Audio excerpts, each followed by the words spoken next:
Section 5 of Days with the Great Composers by May Clarissa Gillington Byron. Section 5 A Day with Waggner. It is before 6 o'clock on a July morning in 1873 when Richard Waggner arises to devote several hours to work, for he has an incurable passion for hard work, and is more than eager every day to resume the labors of yesterday.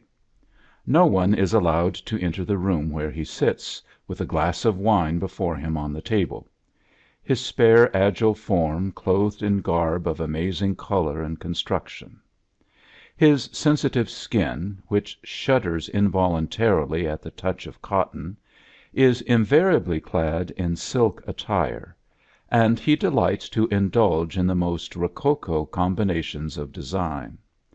His present dressing gown is of quilted pink satin, with a lighter satin lining, and stuffed with eiderdown, with an extra padded ruching inserted all around. If this is not warm enough for chilly mornings, Waggner puts on a heavy lined fur cloak instead; and he is utterly at a loss without three indispensable articles: his velvet cap, his spectacles, and his snuff box. On dit that bright, not to say gaudy colors and flamboyant designs exhilarate and inspire Waggner, and moreover that he changes his dress and the upholstery of his surroundings to suit the peculiar character of whatever opera he is engaged upon. Be that as it may, many of his greatest works have been composed without these external stimulants, in poverty, discomfort, exiled and obloquy. If ever a man, by strenuous toil and resolute persistence in the face of all obstacles, earned the right to indulge his fads and fancies, it is Richard Waggner. By long and stormy ways in the pursuit of an incalculable ideal, he has come to his own at last, and some slight indulgence in the eccentricities of genius may now be freely accorded him. The room itself in which he works is equally indicative of Wagner's own avowal that he is by nature luxurious, prodigal, and extravagant, much more than Sardanapalus and all the old emperors put together, better qualified to squander 60,000 francs in 6 months than to earn it. This room apparently represents his beau ideal of a library, workroom, and reception room combined. Large and spacious, fitted so as to afford possibilities of the most brilliant lighting, with wall lamps and chandeliers, filled with rich furniture, with gorgeous curtains and hangings, silks, satins, damasks, velvets, its shelves of musical scores and of books innumerable testify to Wagner's personal penchant as regards authors and musicians. His literary library is unusually well stocked and well chosen. Few visitors to the villa have encountered its equal. Himself a poet and dramatist, he has a fine collection of poetical and dramatic works, many being translations, for Wagner is not a good linguist.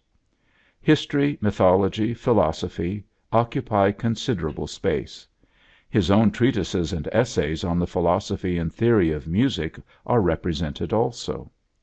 Volumes on various erudite and recondite subjects, far beyond the ordinary reader, evince the composer's wide scope and eclectic tastes, and volumes of orchestral and operatic works proclaim his special predilections in the tone art, notably and paramount, his worship of Beethoven, an admiration bordering on fanaticism. "I do not recall clearly," he has written, "what I was intended to become, but I remember that one evening I heard a Beethoven symphony for the first time, that I had an attack of fever thereafter, and that when I had recovered I had become a musician."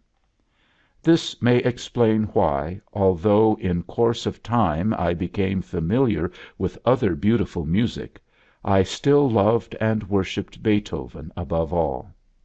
I ceased to know any other pleasure but that of immersing myself in the depths of his genius until I came to imagine myself a part of him. But besides Beethoven, Wagner has a profound admiration for that greatest master of musical thought, that inexhaustible well of beauty, Sebastian Bach. "How warm, how healthy and natural is his music," says he, "how full of feeling, what strange cries in it now and then!" Mozart also occupies a lofty pinnacle in his mind, the glorious master with his incomparable dramatic talent. "I believe in God, Mozart, Beethoven," was Wagner's early credo.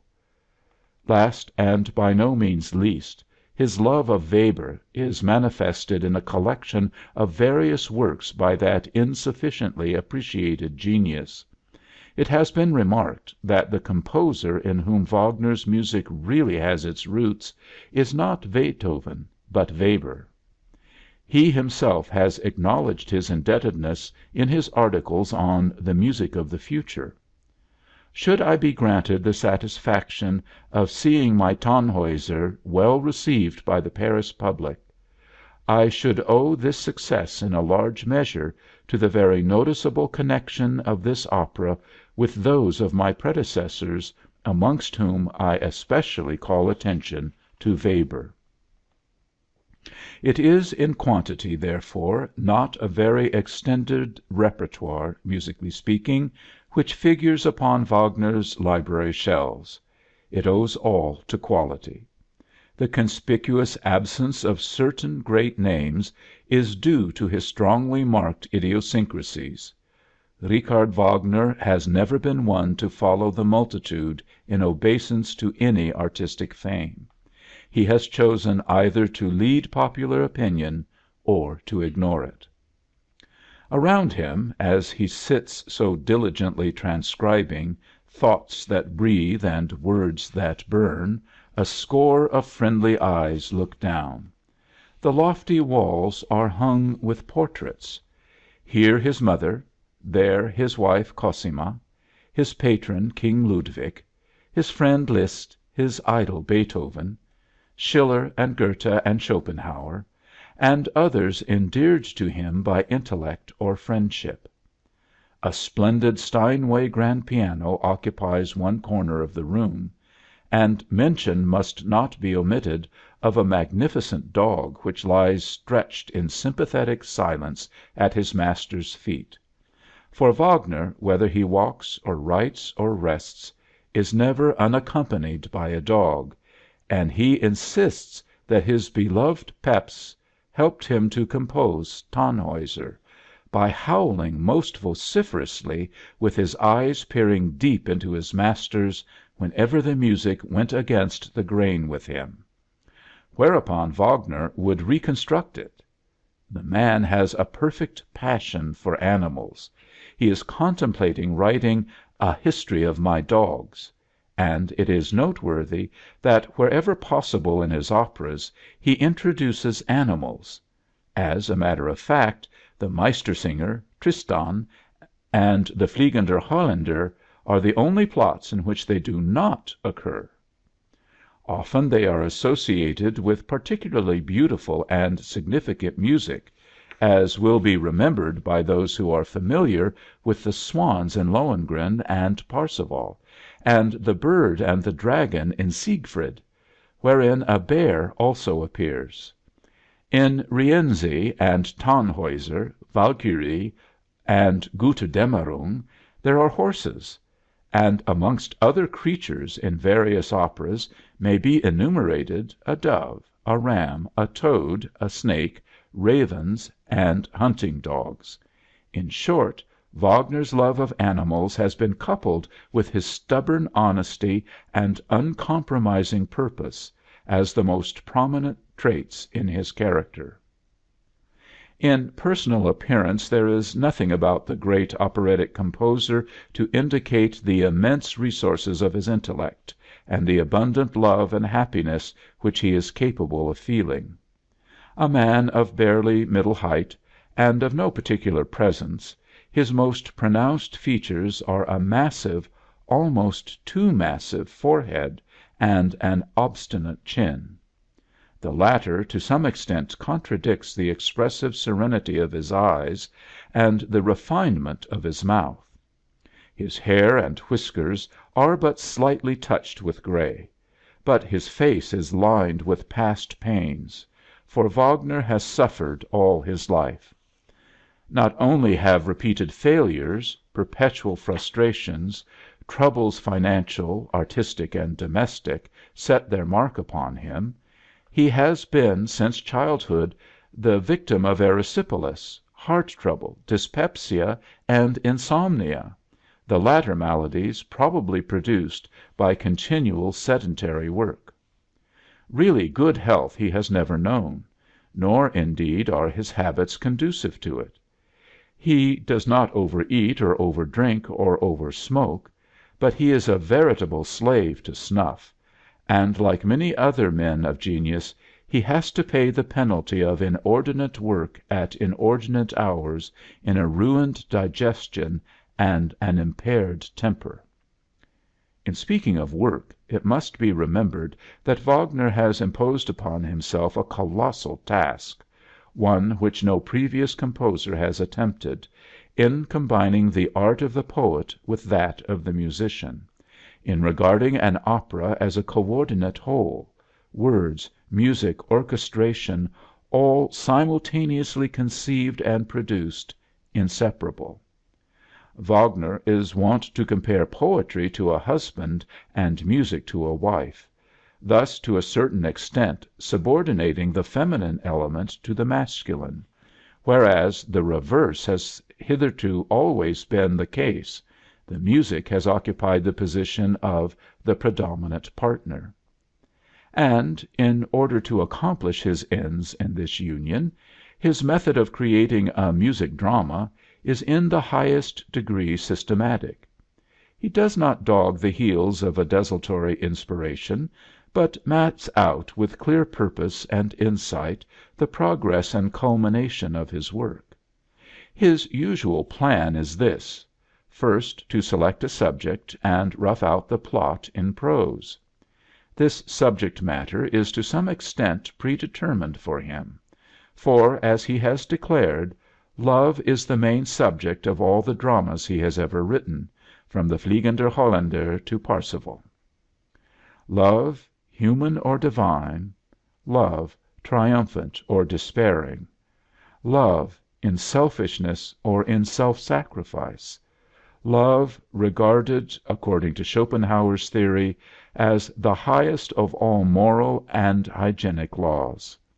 The solitary rival which he permits to this all-powerful passion is gold, and that only as evidenced in the misshapen dwarf Albrecht of the Rheingold. Look back in memory upon the Wagnerian stories. You will perceive that love is immanent and eminent from the very outset. All his heroes and heroines, it has been said, fall in love at their first meeting, or before. And it will also be evident that in almost every case the woman is ready to sacrifice her life, if need be, for the lover. Hers is the final and the noblest joy, the joy of self-renunciation. Senta and Vanderdecken, Elizabeth and Tannhäuser, Elsa and Lohengrin, Eva and Walter, Siegmund and Sieglinde, Siegfried and Brünnhilde. Here indeed is a glorious pageantry of true lovers, such as you shall not match in all the world. And last and greatest of them, Tristan and Isolde, lovers par excellence, whose story is, in Wagner's words, the simplest of musical conceptions, but full-blooded, with the black flag waving at the end. Or, as Liszt has put it, something to weep over and flare up in enthusiasm. What ravishing magic, what an incredible wealth of beauty! In Tristan and Isolde, a poem for poets, a score for musicians, Love, with all its attributes, all its possibilities, its glory heightened to a more vivid glow against the lowering shadow of inevitable doom, finds its ultimate consummation of expression, above all in that tremendous love duo, sustained at the supreme altitude of emotion, where the orchestra becomes a perfect Oriental garden of fresh and fragrant melodies, and the hero and heroine lose themselves, to quote Catulle Mendès, in the nirvana of love, dissolve into their common soul, which, vast and unfathomable, seems to them the soul of the whole universe. But we must return to the sedulous workman at his table. About 9 o'clock breakfast is brought in to him, separately from the rest of the household, and he swallows it hurriedly after his usual headlong fashion. His one idea is to get on with work. Having made a sketch in prose of the main lines of his plot, he proceeds to put it into verse, not without the most careful discrimination and selection, and having first thoroughly assured himself that the idea is full of latent success. But he goes much further than this. It would be quite impossible for me, he has stated, to compose an opera book written by another person, and for this reason it is not my way to choose a certain subject, elaborate it into verse, and then excogitate it music suitable to accompany it. Indeed, such a method would put me under the disadvantage of having to be inspired twice by the same subject, which is impossible. My method is different from that. In the first place, no subjects attract me save such as present themselves to me as of simultaneous poetic and musical importance.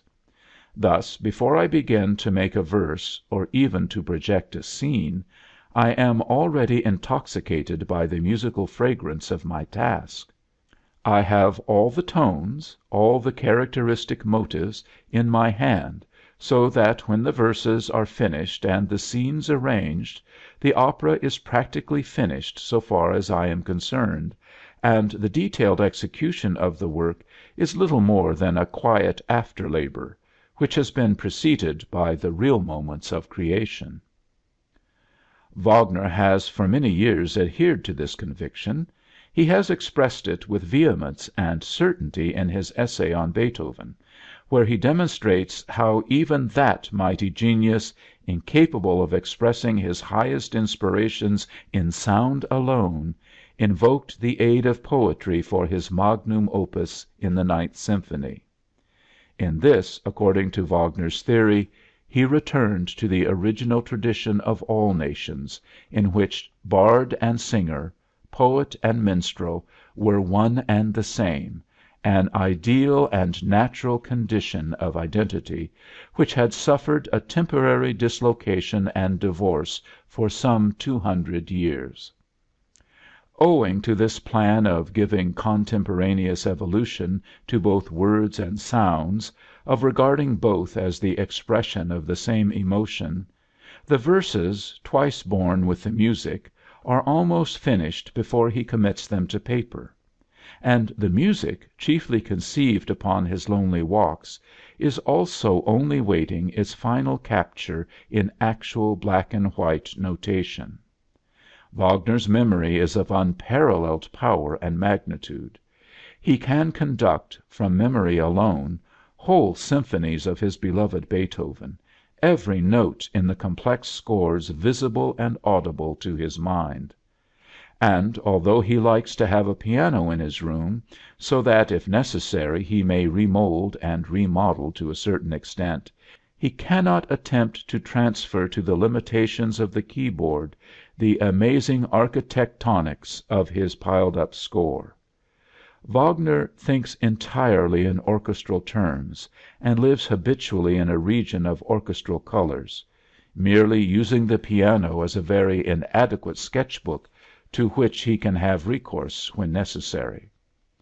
He is at present engaged in working out his instrumental score from sketches on scraps of music paper written in pencil and almost illegible. It is a task detestable to his impatient and impetuous soul, yet with one of those contradictions which are so characteristic of great men, his completed scores are as neat, clean, and presentable as his rough jottings are wild and almost incomprehensible. Not a blot, not a blur, not an erasure disfigures his eminently legible pages, and his writing itself is exceptionally good. "These scores," he has told Liszt, "will be my most finished masterworks in calligraphy. Meyerbeer in former days admired nothing in my scores more than the neat writing. This tribute of admiration has now become a curse to me. I must write neat scores as long as I live." So that Wagner's Reinschrift, or clean copy, is a marvel of lucidity and elegance. Yet what the compiling of this instrumental score must mean in severe manual labor no less than in brain work, only he can realize who himself is an orchestral writer. No one can possibly comprehend the innumerable transpositions and superpositions and juxtapositions, the questions of balance and color and combination, which go to the building up of an orchestral work, and above all in such scores as Wagner's. Anyone who does comprehend it, as the composer Heinrich Dorn has exclaimed, must be doubly astounded at this exhausting and colossal activity. In the full score of Die Walküre alone, it has been calculated there are at least 1,000,000 notes, that is, taking them in sequence, not taking into account their incredible multitude of recapitulations or combinations in the construction of the whole, bar by bar. Moreover, the orchestra, as employed by Wagner, is no longer the small select paint box, so to speak, with which Mozart and Beethoven produced such noble effects. In Wagner's opinion, they had but narrow and meager means at their disposal. He supplements, doubles, triples, or quadruples the existing instruments in their various divisions. He adds new instruments hitherto rigorously excluded from classic orchestras. He invents unheard of concatenations of sound, undreamed of usages of tint and tone.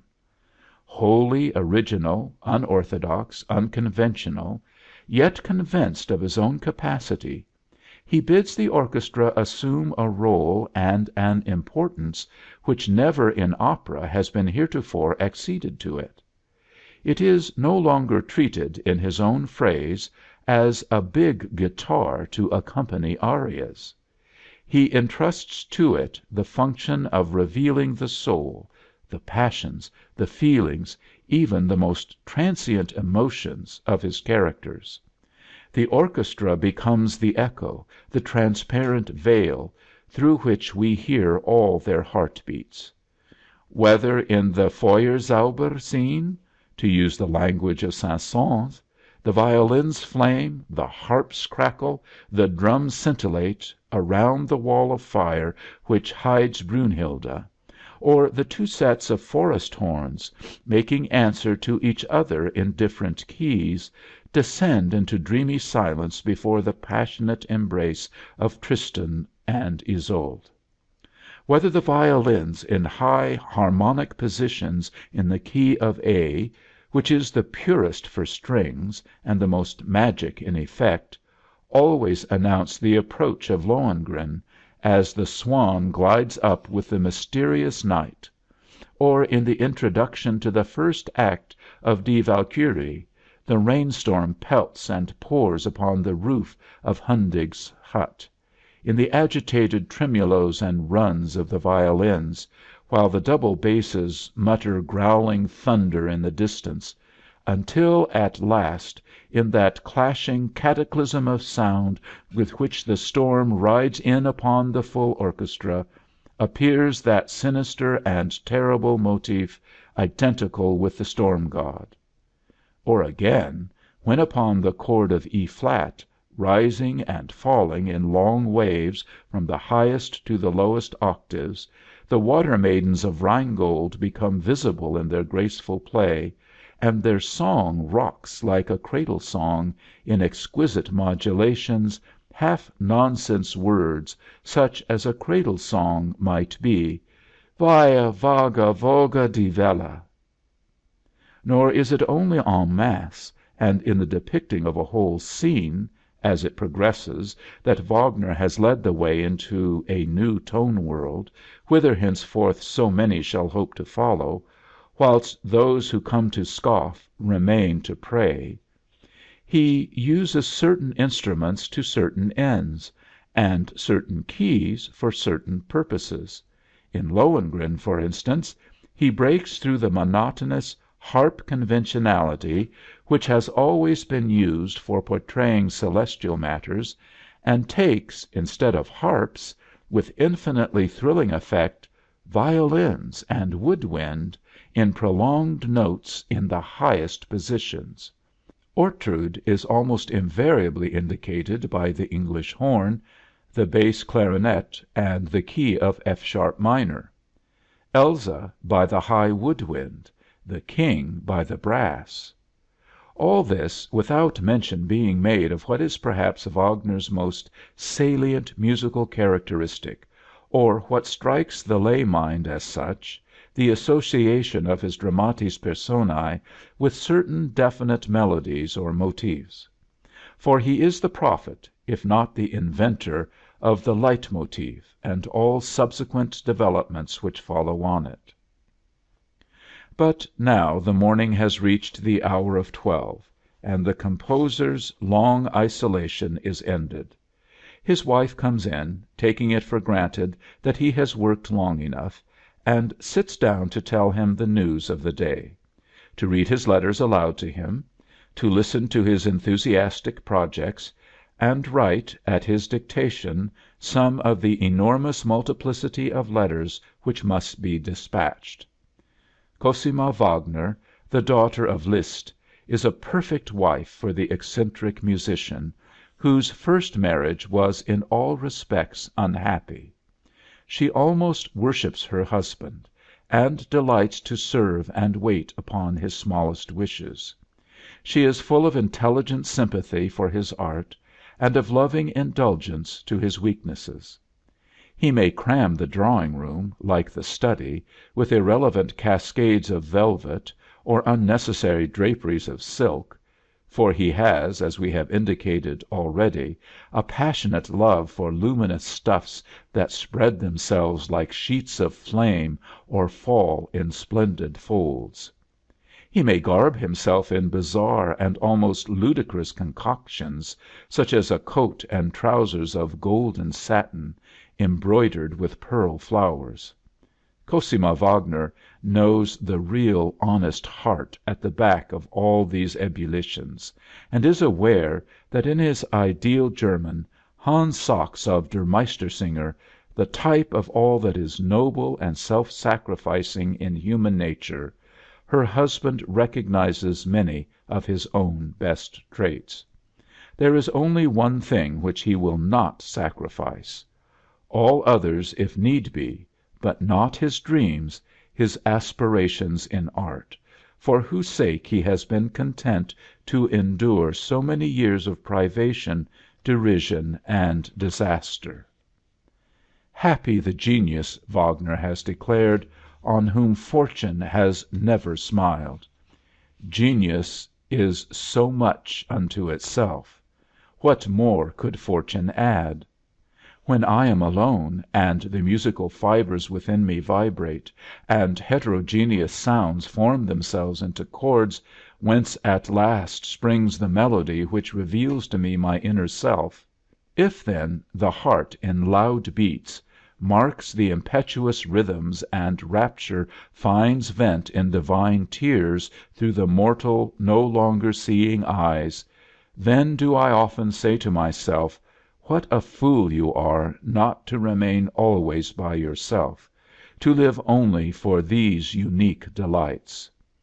What can this public, with its most brilliant reception, offer you to equal in value even the 100th part of that holy rapture which comes from within?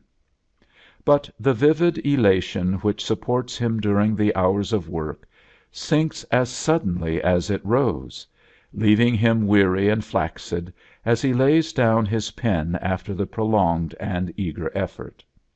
Today, indeed, he has not undergone the stress of emotion which he suffers during the actual throes of the creative impulse, in which, as many great authors have done, he identifies himself absolutely with the characters of his story, and finds their joys and sorrows reflected in himself. Such is frequently the case with Wagner. When he was engaged upon Lohengrin, he endured, as he has observed, actual deep grief, which often found vent in scalding tears, when I realized the inevitable tragic necessity of the separation, the distraction of the two lovers. The composition of Tannhäuser, again, acted upon me like real magic. Whenever and wherever I took up my subject, I was all aglow and trembling with excitement. The first breath always transported me back into the fragrant atmosphere that had intoxicated me at its first conception.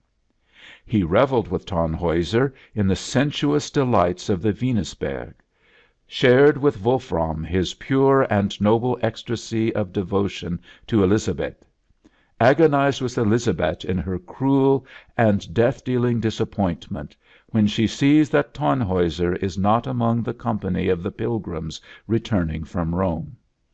All these varied and poignant sensations inevitably end by plunging the composer, himself a mere medium for their expression, into a depth of reaction so profound as to be almost melancholia, in which he is capable of questioning whether indeed he has pursued some fata morgana of the intellect, and if he be merely the dupe of a monstrous vanity. But his present lassitude is more physical than mental, and the soothing influence of his wife is very sweet to him. Moreover, he has a healthy human appetite, and is by no means reluctant to betake himself, at 1 o'clock, into his richly furnished dining room, and to make a good dinner of roast meat, or preferably game, with a draught of good Rhine wine. "Your oatmeal gruel does not please me," he avers. "Game, while providing a maximum of nourishment, requires a minimum of digestive power; and it is imperative to gain strength through nourishment." After this, Wagner retires to his bedroom for an hour's siesta, by which means he restores his temporarily flagging energies, and reappears, as alert as ever, in the course of the afternoon. There is now in evidence perhaps somewhat less of the genius and somewhat more of the husband, father, and friend; and he visits his little son Siegfried in the morning, the child for whom, and in celebration of his mother's birthday, he composed his refined and lovely Siegfried Idyll, music as tender and melodious as Schubert's, and as full of the most exquisite charm as any part of his own music dramas, written for a diminutive orchestra consisting only of strings, wood wind, one trumpet, and two horns. The old German lullaby, Schlafe Kindchen, is one of the main themes of this charming orchestral cradle song. Other subjects are taken from the score of Siegfried. Did Wagner, in presenting his little infant with this jewel work of art, dream of some day to come when he should listen, maybe, to sterner music; when perhaps he should, like his namesake Siegfried, forge his sword needful upon the glowing anvil of life, among the deafening clangors of the smithy and under the eyes of malevolent earth folk? The most beautiful of my life's dreams Wagner has termed Siegfried, and it is the farthest removed from the old conventional operatic type. There is no chorus in it, throughout the concerted ensemble. There are never more than two persons on the stage at once. No female voice, with the exceptions of Erda and the forest bird, is heard until almost the end. In short, we are there, as has been said, transported to a new world which music alone makes possible. Friends begin to arrive one by one, and are warmly welcomed; for there are friends, staunch and loyal ones, and not such parasites as desire to crawl in under the shadow of a great name, or such curious impertinents as would poke and pry into the privacy of famous men. All that Wagner has ever craved for in human intercourse was appreciation; his only longing was to be understood. And mere personal popularity is a matter more or less of indifference to him, so long as the children of his brain, his music dramas, are valued and worshiped as their proper worth. For indiscriminate and ignorant homage to himself he has no use whatever. He complains bitterly, as so many other men of genius have complained, of the penalty which intellect must pay to intrusiveness.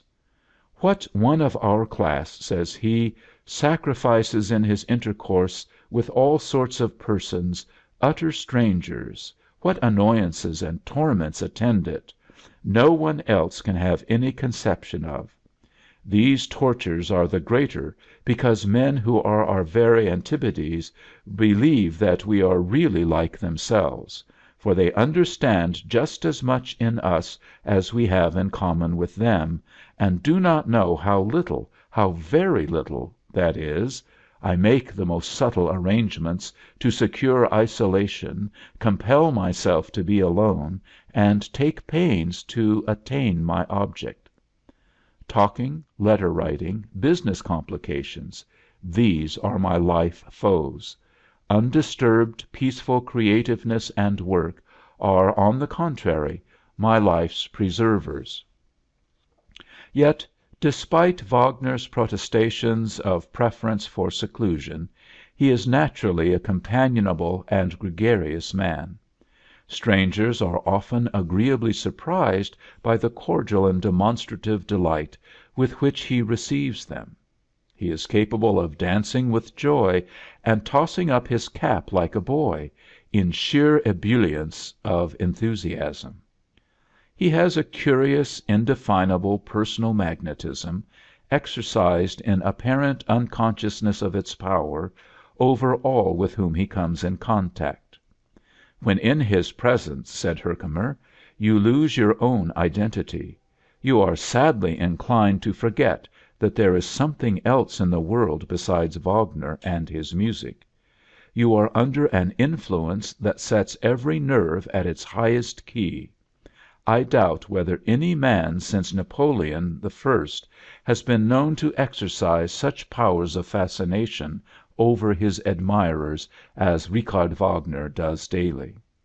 His face lights up with dignity and splendor, his eyes are luminous with excitement, never still a moment, never seated, but always moving to and fro with quick, nervous gestures, sometimes searching for his sine qua non, the snuff box, which has a constant trick of disappearing, sometimes hunting after his spectacles, which may be in any recondite place, even to hanging on a chandelier, sometimes pulling his velvet cap off and squeezing it to and fro as he speaks, you might set down Wagner, were he other than he is, as a fussy, fidgety, nervously excitable old man. But nobody ever regards him as this for a moment. Every one is literally carried away, swept off the feet, by the flood of his eloquence, the imperious magic of his personality. He dominates every hearer as he has dominated fate and fortune, and he talks, talks, talks with illimitable vivacity and variety upon every possible topic, while his guests are ready to laugh or weep at his bidding, to follow him to the wildest vistas of vision, to struggle after him to apparently unattainable heights of ecstasy, or to caverns measureless to man of the deepest philosophical speculations. And with all this he interblends the liveliest possible wit and the most engaging mirthfulness, playing all sorts of pranks, singing some amusing fragment such as the cobbler's song from the Meistersinger, or roaring with laughter as he recites a humorous anecdote. Those who have accused Wagner of unsociability, of professional jealousy, of selfish egotism and tactless brusquerie, can never have been admitted into the charmed circle of his home; or they would have fallen under the same spell which binds his friends in a league of what amounts to almost fanatical worship. Nor can they have realized that true democracy, one of his finest traits, which makes him as considerate and as courteous to a servant as to a highness, as polite to a cook as to a king; that he has a temper which in scope and size is on a level with his other mental attributes, an authentic composer's temper of the most volcanic type, nobody of course can gainsay. But this is a malady incident to many men who can plead no mitigating circumstances of insomnia, dyspepsia, overwork, overworry, and the facing of almost insuperable difficulties; whilst in Wagner's case his eruptions of ungovernable rage are followed by a correspondingly great remorse, all that can be done to assuage or allay any pain he may have caused, he will do with a whole heart; and so little is his temper an integral part of his real character, that an expression of infinite kindness, almost celestial kindness, is what most strikes some people on first meeting him. He is of the most keenly sympathetic disposition, so that it has been alleged he can never be perfectly happy, because he will always have some one about him whose sorrow he must share. As the afternoon passes on, the visitors severally depart, and the master of the house sits down to find repose for a short interval in his favorite occupation of reading. Nothing affords him more peace and contentment than to lose himself in some fine book. Peace settles down upon his restless limbs and feverish brain; an expression of incomparable tenderness hovers over his features, and a pallor which is not the pallor of ill health suffuses his face like a light cloud.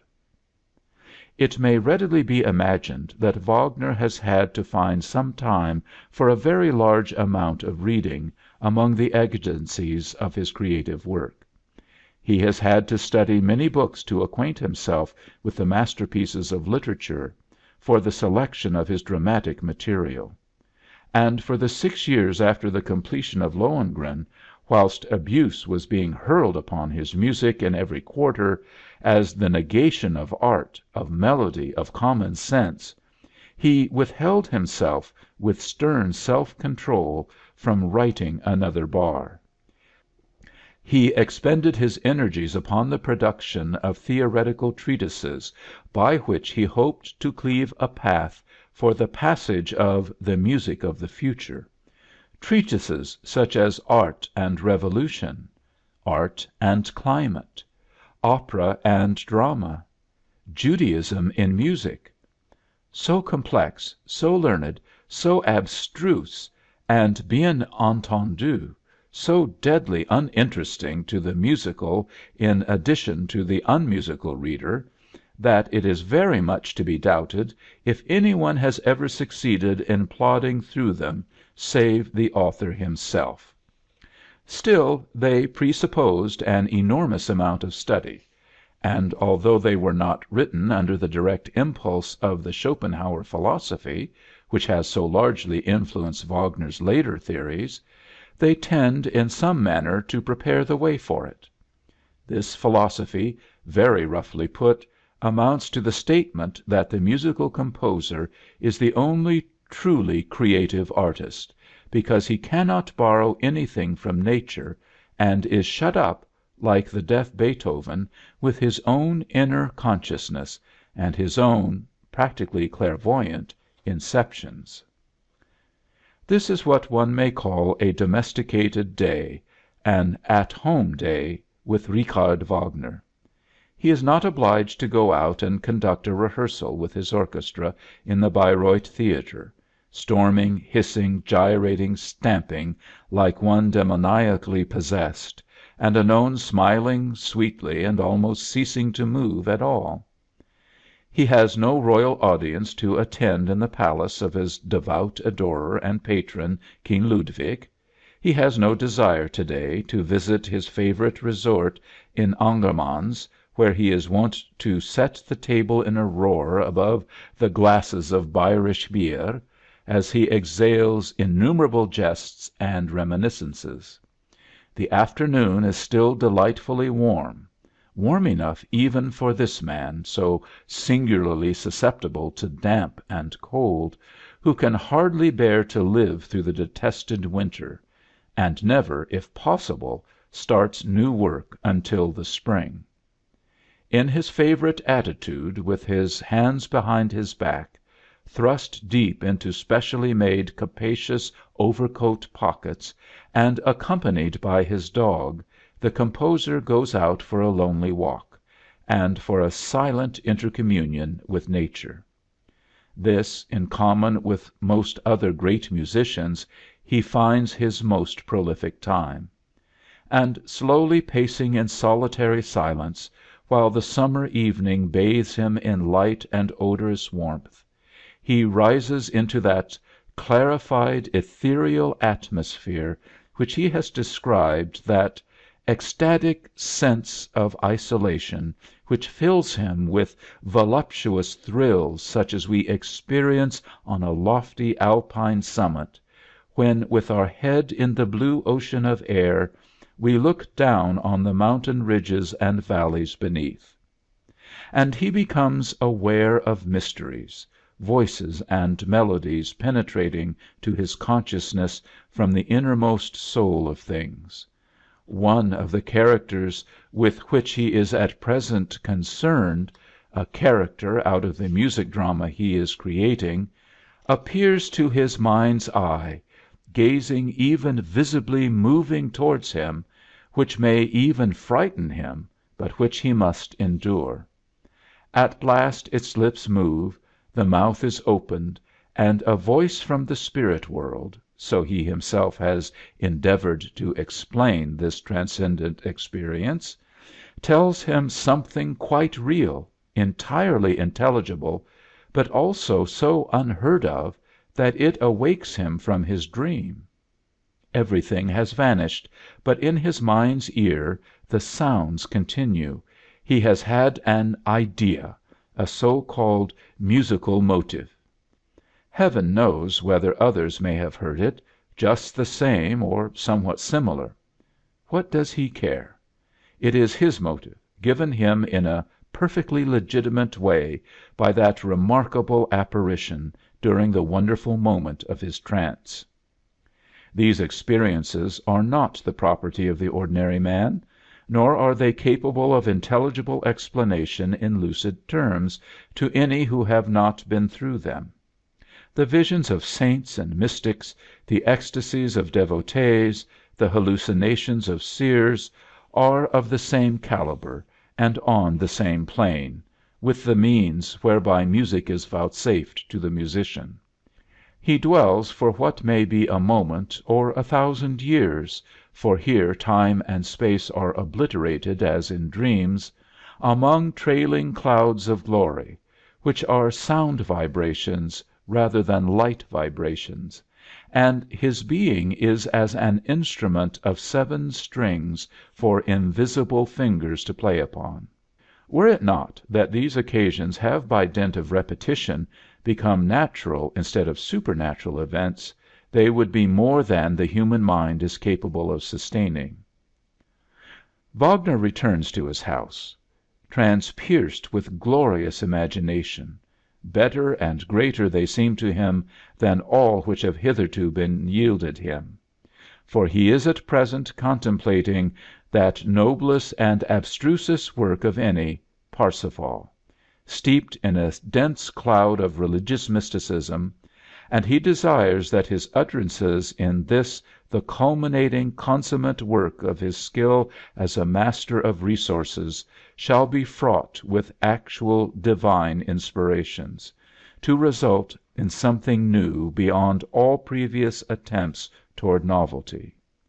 The Norn, who presided over his birth, deposited, says he, upon his cradle the never contented spirit that ever seeks the new. And the three weird sisters, the Norns, in their dark and filmy raiment, who, sitting in the faint gray dusk of the Götterdämmerung, fasten their golden cord from rock to rock, and unravel from its fibers the hidden things of future, past, and present, these three gray fates have watched above him 60 years, nor is their gift of newness yet outworn. A modern Perseus seeking to the gray, he still invokes their benison; and still in secret, unexpected ways it is bestowed in marvelous fullness on him. He sits down to spend the twilight hour, as is his wont, in quiet conversation with his wife. To her alone can he confide his most intricate hopes and schemes, and be certain of loving understanding. She is the embodiment of his dreams. She is the verification of his belief that women are the music of life.